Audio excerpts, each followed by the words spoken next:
You know what's funny about respect in Hollywood? Sometimes the people who seem like they care the least are actually the ones who care the most. They've just learned to hide it better. Because in a town where vulnerability gets you eaten alive, looking like you don't give a damn becomes survival. And nobody understood that better than Dean Martin. But on a dusty film set in Texas back in 1968, one man wasn't buying it. James Stewart, 60 years old, 80 films deep, a bona fide Hollywood legend who defined what it meant to be a Western hero, took one look at Dean Martin and decided he'd seen enough. This wasn't going to work. Because in Stewart's mind, singers didn't make cowboys. They made noise. And for 2 solid weeks, Stewart barely spoke to Dean off camera. The tension was thick enough to cut with a knife. The crew whispered about it. The director tried to smooth things over. But Stewart wasn't having it. He'd built a career on discipline, on showing up at 5 in the morning ready to work, on taking the craft seriously. And Dean showed up late. Dean joked between takes. Dean looked like he was half asleep most of the time. Stewart saw everything he didn't respect bundled up in one smooth-talking, seemingly careless package. But then something happened in week 3. Something in a canyon that would force James Stewart to eat every single one of his words. Something that would teach him a lesson about professionalism, about prejudice, and about what it really means to be good at what you do. This is the untold story of how a nightclub singer earned the respect of a Western legend. Not through ego, not through confrontation, but through work. Silent, uncomplaining, dangerous work that Stewart never saw coming. Let's go back to March of 1968. The production of Bandolero was gearing up in the scorching heat of Texas and the Red Rock Canyons of Utah. This was supposed to be a straightforward Western. Brothers on the run, a kidnapped woman, a relentless sheriff, and a final showdown with Mexican bandits. Standard stuff for the era. James Stewart was playing Mace Bishop, the older, smarter brother. Dean Martin was cast as D. Bishop, the reckless younger brother who gets them into trouble. Raquel Welch rounded out the cast as the kidnapped rancher's wife, and George Kennedy played the determined sheriff on their trail. The director was Andrew McLaglen, a seasoned hand at Westerns who'd worked with John Wayne and knew how to wrangle big personalities. But even McLaglen wasn't prepared for the Cold War that was about to break out between his 2 leading men.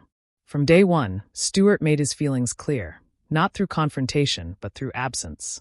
He arrived early every morning, as was his habit. 5 a.m., sometimes earlier. He'd review his lines, check the day's blocking, talk to the stunt coordinators about safety protocols. He was methodical, prepared, professional in that old-school Hollywood way where the work was sacred and everything else was secondary. Then Dean would roll in around 7:30, sometimes 8. He'd have a coffee, crack a joke with the makeup people, maybe sing a few bars of whatever song was in his head that morning. To Stewart, this was everything wrong with modern Hollywood. A lack of seriousness. A lack of respect for the craft. Dean wasn't an actor in Stewart's eyes. He was a celebrity playing dress-up, a nightclub performer who'd stumbled into movies because he had a famous face and could draw a crowd. Never mind that Dean had actually been making films since the early 50s. Never mind that he'd proven himself in everything from comedies with Jerry Lewis to dramatic roles in The Young Lions, opposite Marlon Brando and Montgomery Clift. Stewart had already made up his mind, and confirmation bias is a powerful thing. Every time Dean arrived late, it confirmed Stewart's judgment. Every time Dean laughed off a flubbed line, it proved Stewart's point. Every time Dean seemed like he wasn't taking things seriously enough, Stewart's conviction hardened. The crew noticed immediately. In a film production, especially on location where everyone's living in close quarters, you can't hide that kind of tension. When 2 stars aren't speaking to each other except when the cameras are rolling, everybody knows. The assistant directors started walking on eggshells. McLaglen found himself playing referee, trying to keep the peace without stepping on either man's considerable ego. And Dean noticed, of course. You don't survive in show business for 2 decades without developing a pretty good radar for when someone doesn't like you. But here's the thing about Dean Martin that most people didn't understand, that Stewart certainly didn't understand yet. Dean had been underestimated his entire life, and he'd learned to use it. Growing up as Dino Crocetti in Steubenville, Ohio, the son of Italian immigrants, he'd been written off as a dumb wop kid who'd never amount to anything. When he couldn't speak English until he was 5, they said he was slow. When he dropped out of school in 10th grade to work odd jobs, shining shoes, pumping gas, working in a steel mill, they said he was going nowhere. When he started singing in local clubs and speakeasies, they said he was just another crooner who'd be forgotten in a year. Dean had heard it all before. So when James Stewart, American icon, decided Dean wasn't a real actor, well, that was just Tuesday for Dean Martin. But Dean did something that would prove crucial in the weeks to come. He didn't confront Stewart. He didn't complain to the director.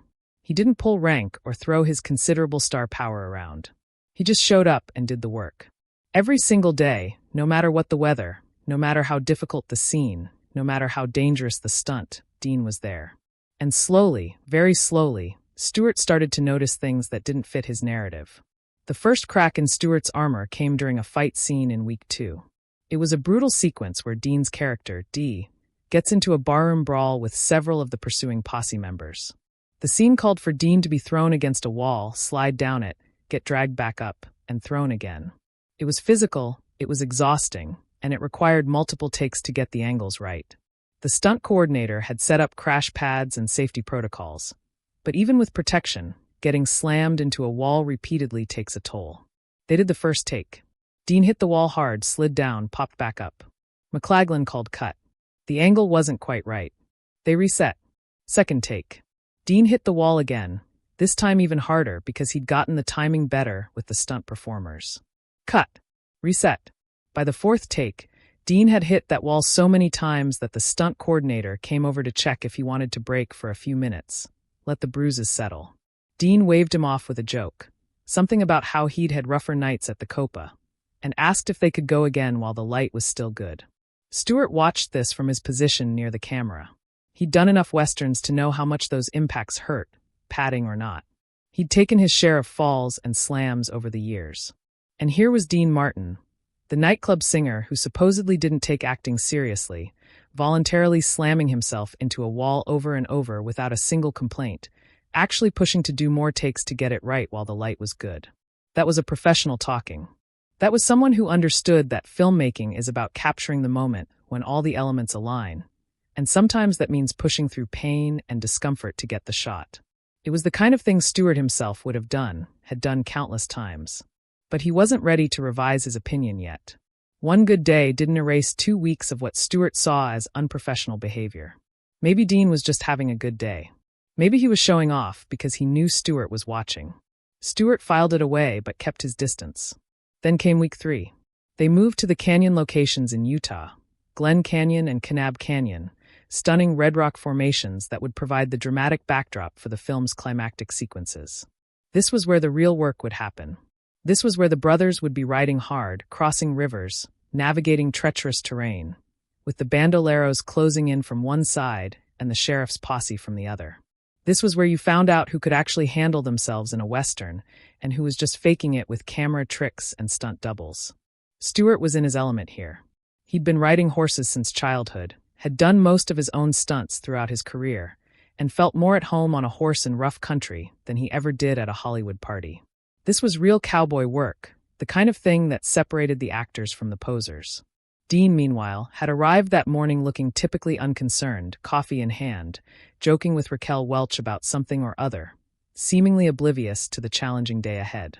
Stewart saw this and felt his judgment confirmed once again. But what Stewart didn't know, what almost nobody in Hollywood knew because Dean never talked about it, was that Dean Martin had grown up around horses. Real horses, not movie horses. Working horses on the farms outside Steubenville. His father had worked various jobs to support the family, and young Dino had spent summers helping out on nearby farms, doing whatever work was available. That meant mucking stables, hauling feed, and yes, riding horses. Not fancy riding, not show riding, but the kind of practical, get from here to there riding that farm kids learned, because it was necessary. Dean hadn't been on a horse much in recent years. His life had become nightclubs and recording studios and sound stages, but the muscle memory was still there. The comfort level was still there. And unlike a lot of Hollywood actors who took riding lessons specifically for roles, Dean had learned to ride the way cowboys actually learned. By doing it, by falling off, by getting back on, by understanding horses as working animals rather than props. But he never mentioned this. It wasn't his style to build himself up or brag about his abilities. Let people underestimate him. Let them think he was just a singer playing cowboy. He'd show them when it mattered. The canyon sequence was ambitious. It involved the brothers riding at speed down a rocky slope, through a narrow passage between canyon walls, then across a shallow river before climbing up the opposite bank. There were specific marks they needed to hit for the camera angles to work. There were rocks and loose gravel to navigate. The horses were chosen for their experience and steadiness, but even well-trained movie horses can spook or stumble in unfamiliar terrain. The stunt coordinator walked both actors through the route on foot first, pointing out potential hazards, showing them where to slow down, where they could push the pace. They ran through it once at half speed, getting the horses comfortable with the path. Then McLaglen called for a rehearsal at full speed. Stewart went first. He'd done this kind of thing 100 times, and it showed. His horse responded to his commands smoothly. He hit his marks. He made it look easy because he was that good. Then it was Dean's turn. The crew prepared for something between adequate and disaster. Maybe he'd pull it off with grit and luck. Maybe they'd need to talk about bringing in a stunt double for the wider shots. Let Dean do the close-ups. The assistant director called action. Dean spurred his horse forward and descended into the canyon. What happened next would change James Stewart's entire perspective. Dean didn't just competently navigate the course. He rode it like he'd been born on horseback. His posture was perfect, not movie perfect, but working cowboy perfect. He was balanced, centered, moving with the horse rather than fighting it. When the horse hesitated at a rough patch, Dean didn't panic or jerk the reins. He used his legs and a subtle shift of weight to communicate confidence and direction.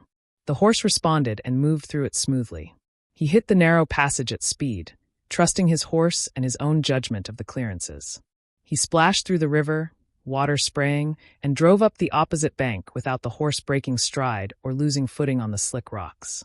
When he reached the top and pulled up at his mark, there was a beat of silence from the crew. Then someone started clapping, and others joined in. That was real riding. That was the kind of work that stunt coordinators respect because it makes their job easier and the film better. McLaglen was grinning ear to ear. But the person who was most affected was James Stewart. He'd watched the whole thing from the top of the canyon, had seen every moment of that run, had recognized the skill involved because he had that skill himself. And Dean had made it look effortless. Not effortless in the showy, Hollywood way. Effortless in the way that comes from genuine competence, from having done something so many times that your body knows what to do before your brain finishes thinking about it.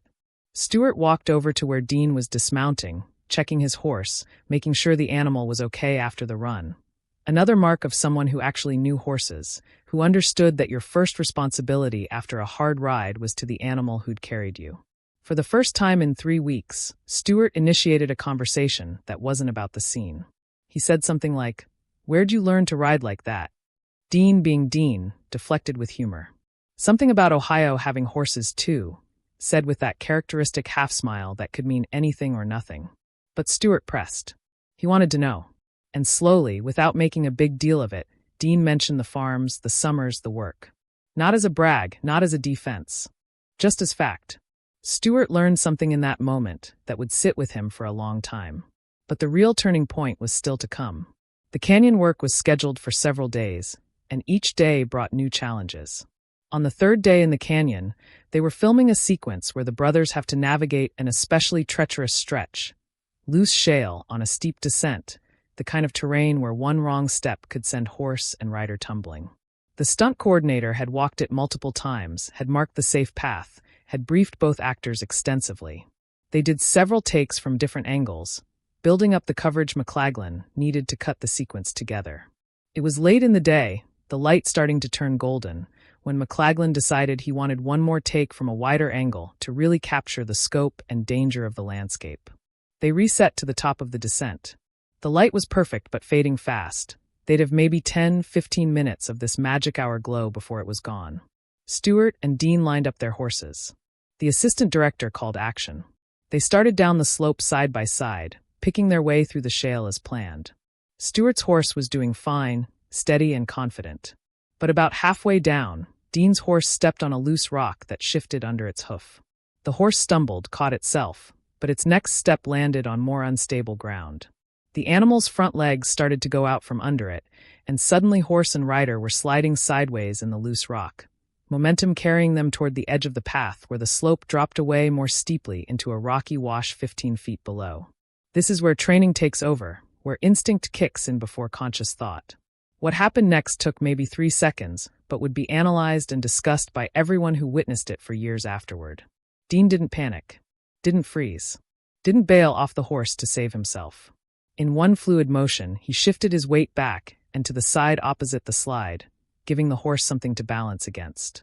At the same time, his hands worked the reins, not jerking, not sawing, but quick, precise adjustments that communicated direction and reassurance to the panicking animal. His legs gripped and guided, and his voice, that famous Dean Martin voice, spoke calmly, steadily to the horse even as they slid through the shale. The horse responded to that calm, to that confidence, and got its front legs back under itself. Dean guided it away from the edge, back toward firmer ground, and brought it to a stop about 10 feet from where the slide had started. The whole thing had taken maybe 3 seconds, maybe 4. Dean sat there for a moment, letting the horse settle, letting his own adrenaline level out. Then he checked the horse over carefully, running his hands down its legs, looking for any sign of injury, speaking softly to it the whole time. Only after he was satisfied the horse was okay did he look up to see the entire crew staring at him in dead silence. McLaglen had instinctively called cut the moment the slide started. The camera had kept rolling. Good operators know that's when you get the real stuff. But everyone had been ready to rush in if things went completely wrong. Stewart had pulled up his own horse and watched the entire thing from about 20 feet away. He'd seen the stumble, seen the slide start, and in that split second, he'd thought he was about to watch Dean Martin die. Or at least get badly hurt, airlifted out, production shut down. He'd seen horses and riders go over drops like that before. It almost never ended well. But he'd also seen something else. He'd seen skill. Real skill. The kind that only comes from years of actual experience, not from a few writing lessons before filming starts. The kind of skill that means the difference between disaster and survival when things go wrong. Because things always go wrong eventually. That's the nature of working with animals and rough terrain. What matters is what you do in that moment when the plan falls apart and you've got about 2 seconds to fix it or face the consequences. Dean had fixed it.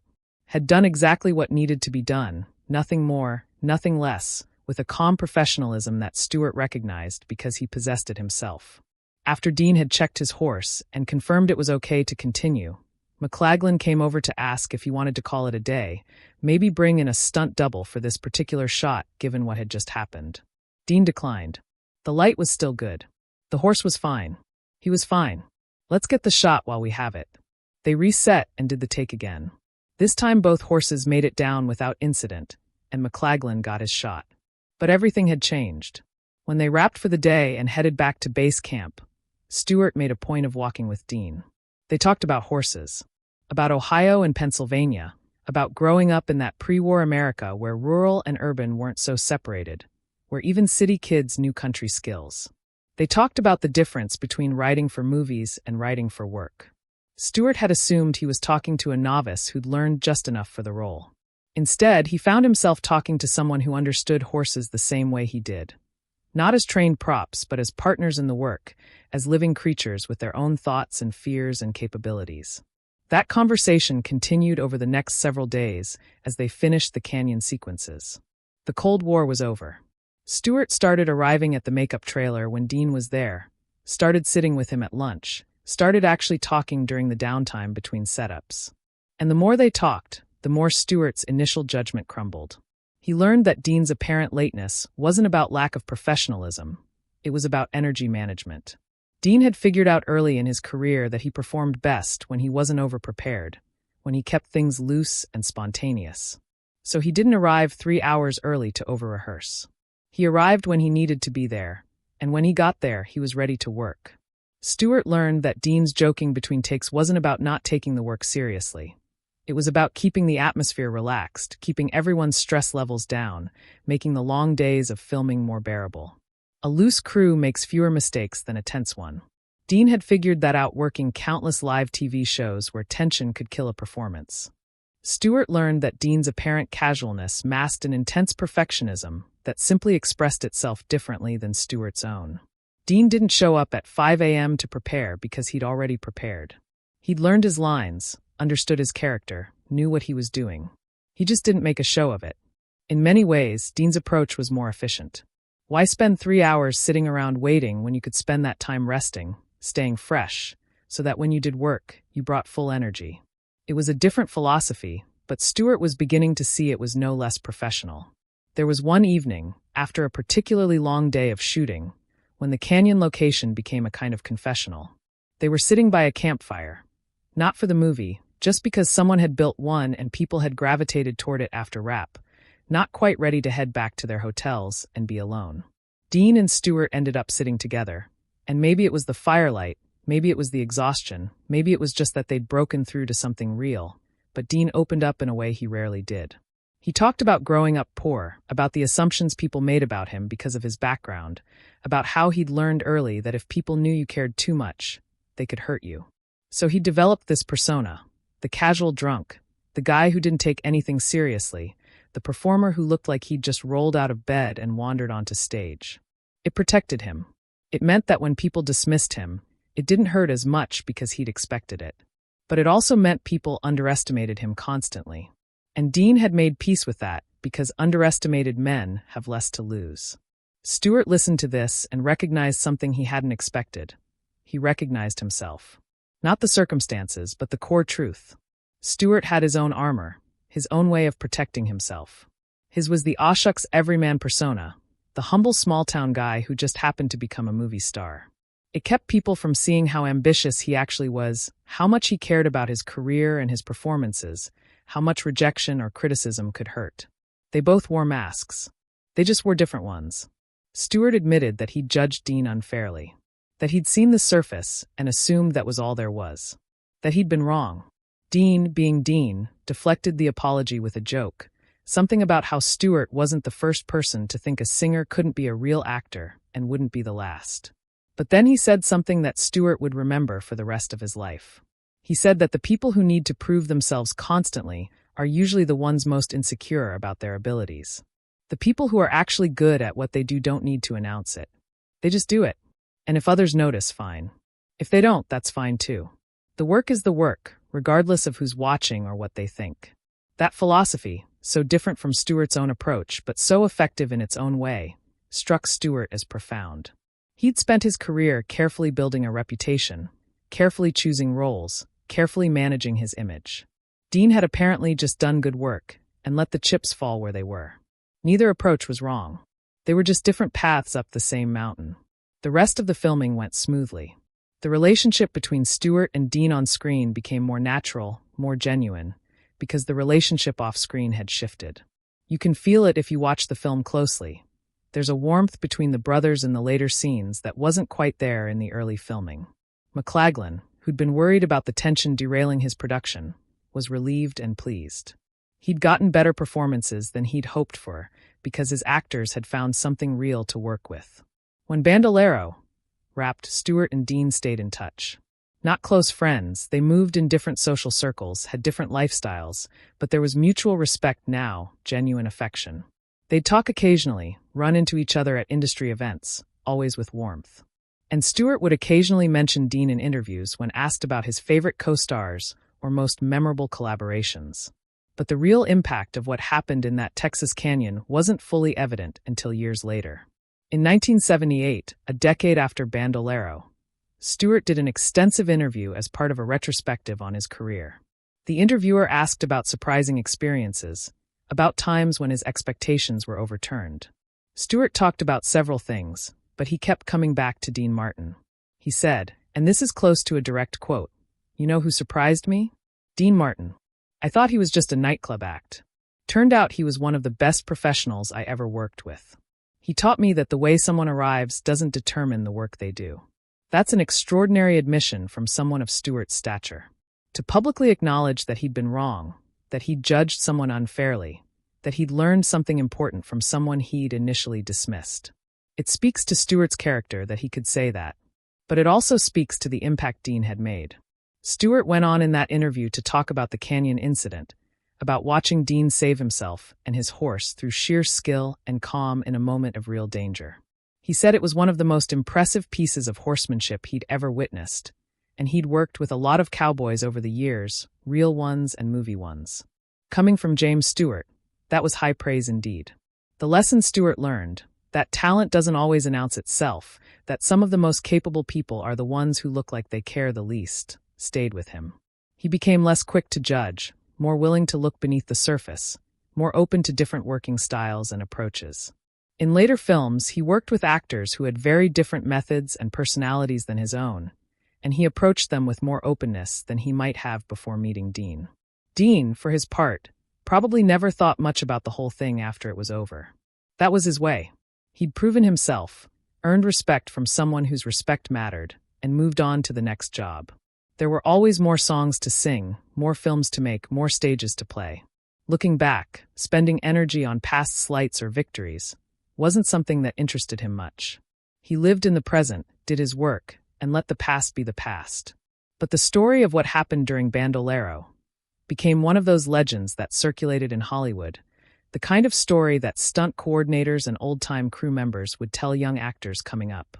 It became a teaching moment about assumptions, about respect, about what professionalism really looks like. Because Hollywood, then and now, is full of people performing professionalism, showing up early, making a big deal of their preparation, talking about their process, their method, their commitment. And some of that is genuine, absolutely. But some of it is performance, is armor, is insecurity dressed up as dedication. And then there are people like Dean Martin, who just show up and do exceptional work without any fanfare, without any need for recognition, without any of the theatrical trappings of serious artistry. Those people are rarer than you'd think. And they're often underestimated, overlooked, dismissed as lightweights because they don't perform their preparation for an audience. The irony is that Dean Martin spent his entire career being underestimated and didn't care. The genius is that he figured out how to use it. When people think you're just a drunk crooner coasting on charisma, they don't see you as a threat. They underestimate you in negotiations. They don't guard themselves around you. They reveal more than they intend to. And meanwhile, you're watching, learning, getting better at your craft without anyone paying too much attention. By the time they realize you're actually brilliant at what you do, you've already won. Stewart represented the opposite approach. He wanted people to know he took his work seriously, wanted respect and recognition for his craft, built a career carefully and deliberately with that respect as a foundation. Both approaches worked. Both men had legendary careers. But they teach different lessons. Stewart's approach teaches the value of dedication, preparation, and taking your work seriously in a visible way that builds trust and respect over time. Dean's approach teaches the value of letting your work speak for itself, of not needing external validation, of understanding that sometimes the best armor is looking like you're not wearing any. The collision between these two philosophies on the set of Bandolero could have been disastrous. Two big stars, two big egos, incompatible working styles, stuck together for weeks in the desert.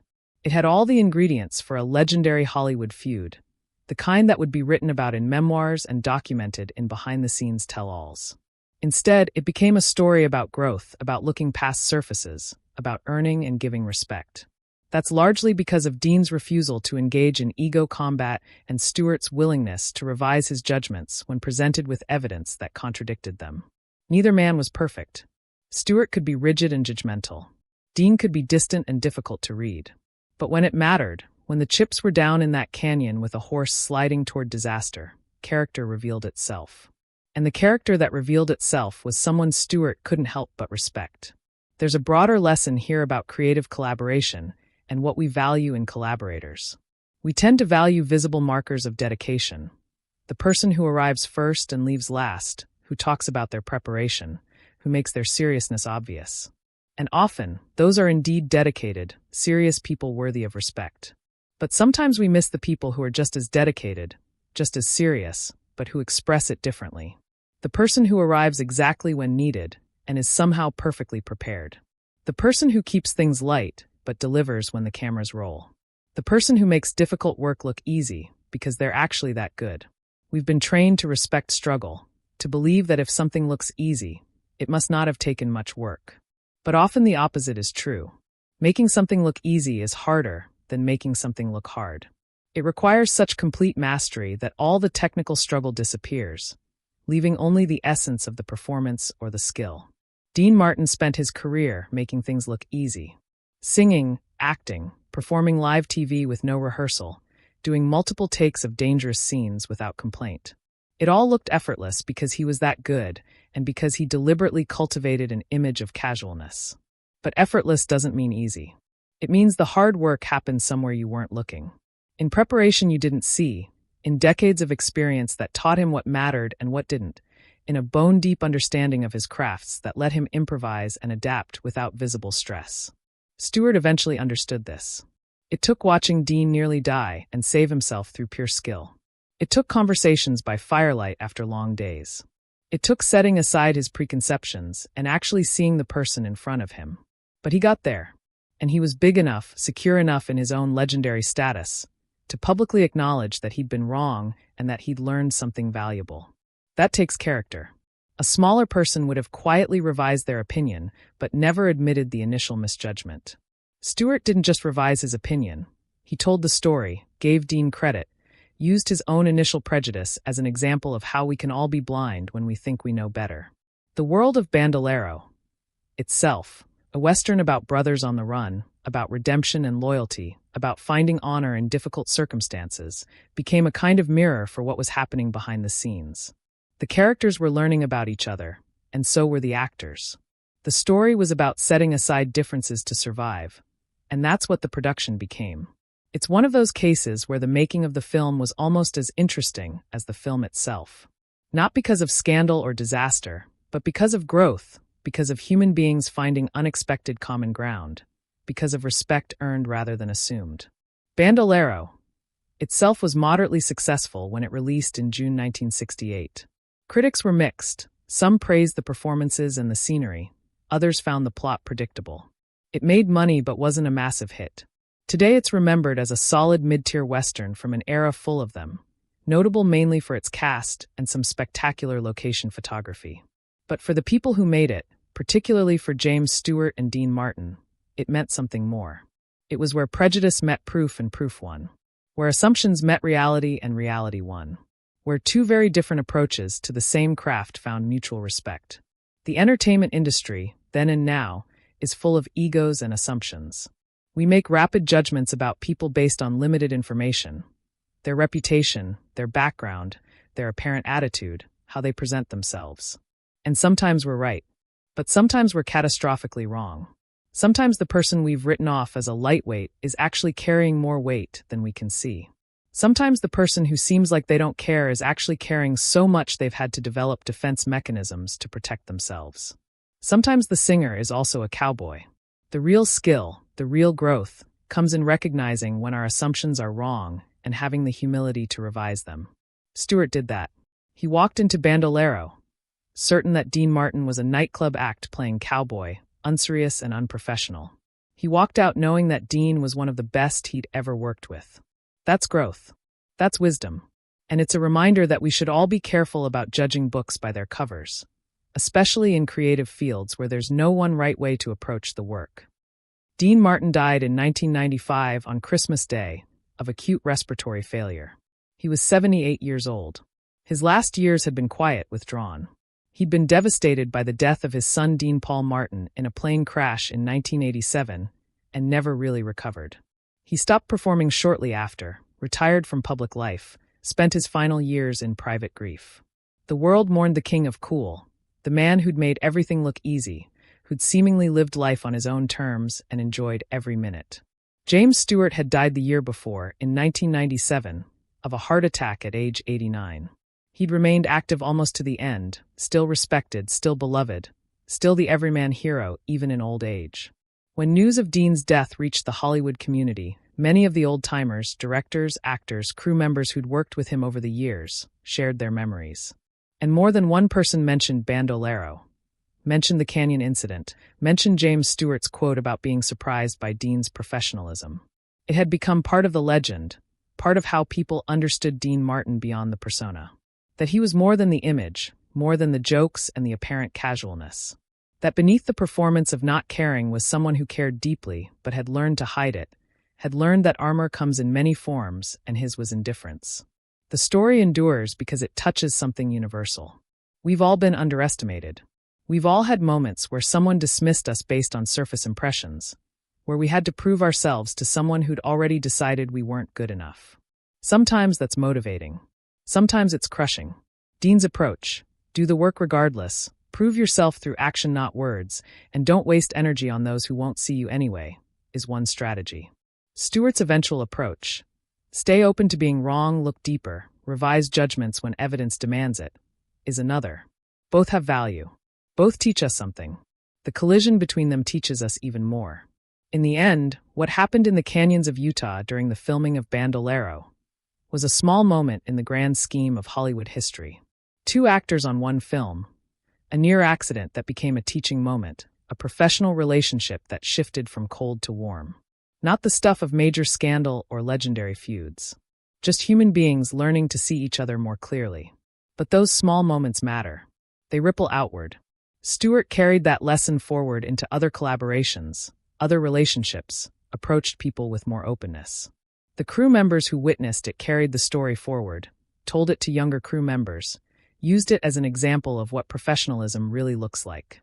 And now, decades later, we're still talking about it, still finding lessons in it, still using it as a lens to examine our own assumptions and prejudices. That's the power of stories. That's the power of people choosing growth over rigidity, respect over ego, openness over assumptions. The canyon itself, Glen Canyon and Kanab Canyon, those red rock formations where the near disaster happened, is still there. Still beautiful. Still challenging. Still the kind of place where things can go wrong quickly if you're not skilled and lucky. They've been used for countless other films and TV shows over the years. Other actors have ridden horses down those same slopes, navigated that same terrain, had their own adventures and near misses. The canyon doesn't care about Hollywood legends. It just is eternal and indifferent, the same now as it was in 1968, as it was 1,000 years before that. But for a moment, in that indifferent landscape, two men learned something about each other and themselves. And that moment echoes forward through time. A reminder that respect must be earned, but also that we must be willing to let it be earned. Must be willing to set aside our prejudices long enough to see what's really in front of us. Dean Martin made it look easy. Everything, the singing, the acting, the comedy, the effortless charm. People assumed that meant it was easy, that it didn't require work or skill or dedication. They were wrong. James Stewart knew this was wrong eventually because he saw behind the curtain. He saw the skill that saved Dean and his horse in the canyon. He saw the preparation that looked like casualness. He saw the decades of experience that made difficult things look simple. And having seen it, he couldn't unsee it. Couldn't go back to his initial dismissive judgment. That's the thing about truth. Once you actually see it, really see it, you can't pretend you don't. You can only acknowledge it and adjust accordingly. Stewart acknowledged it. Adjusted. Grew. And then, because he was James Stewart and had that kind of integrity, he told people about it. Gave Dean credit publicly. Admitted his own prejudice. That takes courage, especially from someone of his stature, who didn't need to admit being wrong about anything if he didn't want to. But he wanted to. Because the lesson mattered. Because giving credit where it was due mattered. Because maybe, just maybe, if he told the story, others wouldn't make the same mistake he'd made.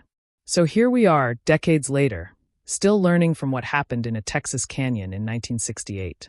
Still thinking about assumptions and respect, about performance and authenticity, about the many different ways to be good at what you do. Still wondering who in our own lives we might be underestimating, who might be quietly brilliant while we're looking the other way. Dean Martin would probably laugh at all this analysis, all this deep reading of what was, to him, just another day on another set doing another job. That was his way. Don't take yourself too seriously, don't over-explain, just do the work and move on. But the fact that he wouldn't make a big deal of it doesn't mean it wasn't a big deal. It just means he was constitutionally incapable of making things about himself, of demanding the recognition he deserved. He let the work speak. And it spoke volumes for those willing to listen. James Stewart listened, finally. Heard what the work was saying. Understood that he'd been watching a master craftsman who simply wore his mastery lightly, like a comfortable old coat rather than a suit of armor. And in understanding that, Stewart became a better collaborator, a wiser judge of talent, a more complete professional himself. That's the real victory of the story. Not that Dean proved himself, though he did, but that both men came out better than they went in. Better as artists, as collaborators, as human beings. They met in conflict and found mutual respect. Started in judgment and ended in friendship. Began with assumptions and concluded with understanding. If there's a thesis to this whole story, it's this: look deeper. When you meet someone whose approach seems wrong, whose style clashes with yours, whose seriousness you doubt, look deeper. Watch what they do when it matters. See how they respond when things go wrong. Judge them by their work under pressure, not by how they appear when everything's easy. You might be right in your initial judgment. Some people really are all surface, really don't have the goods to back up their image. But you also might be wrong. And if you're wrong, if you're dismissing someone genuinely skilled because they don't fit your template for what skill should look like, you're limiting yourself. You're missing opportunities to learn, to collaborate, to grow. Stewart almost missed that opportunity with Dean.